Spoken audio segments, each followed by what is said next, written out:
কাৰ পাছত ঈশ্বৰে ক'লে আমি নিজৰ প্ৰতিমূৰ্তিৰ দৰে আমাৰ সাদৃশ্যেৰে মানুহ নিৰ্মাণ কৰোঁ।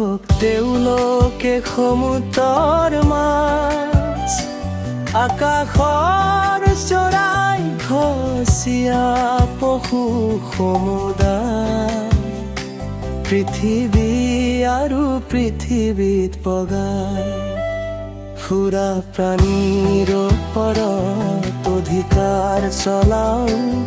তেতিয়া ঈশ্বৰে নিজৰ প্ৰতিমূৰ্তিৰে মানুহ সৃষ্টি কৰিলে। ঈশ্বৰে নিজৰ প্ৰতিমূৰ্তিৰে মানুহ সৃষ্টি কৰিলে। তেওঁলোকক পুৰুষ আৰু কৰি সৃষ্টি কৰিলে। পাছত ঈশ্বৰে তেওঁলোকক আশীৰ্বাদ কৰি ক'লে তোমালোক বহু বংশ হোৱা, বাঢ়ি বাঢ়ি পৃথিৱীখন পৰিপূৰ্ণ কৰাৰ তাক বশীভূত কৰা। সমুদ্ৰৰ মাছ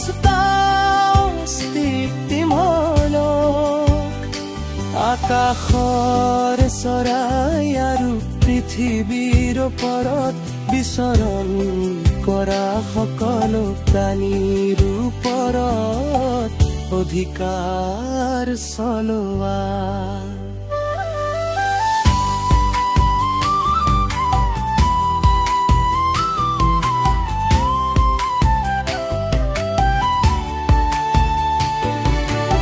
ঈশ্বৰে কৰা ছোৱা গোটেই পৃথিৱীৰ পৰিভাগা,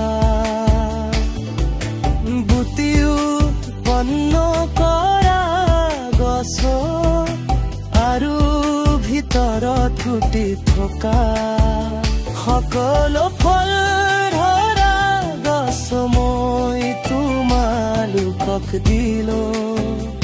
সেয়ে তোমালোকৰ হাৰ হ'ব। সকলো বনৰীয়া জন্তু,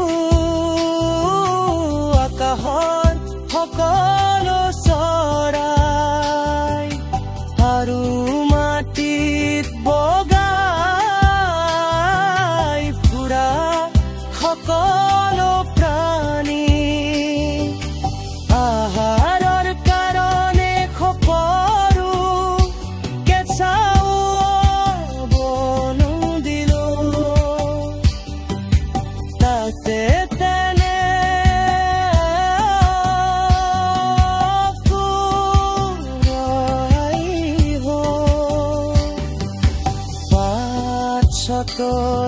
ঈশ্বৰে নিজে নিৰ্মম মানৱ কৰা সকলোকে চালে। সেইবোৰ চাই অতি উত্তম পালে। গধূলি আৰু পুৱা হোৱা পাছত ষষ্ঠ দিন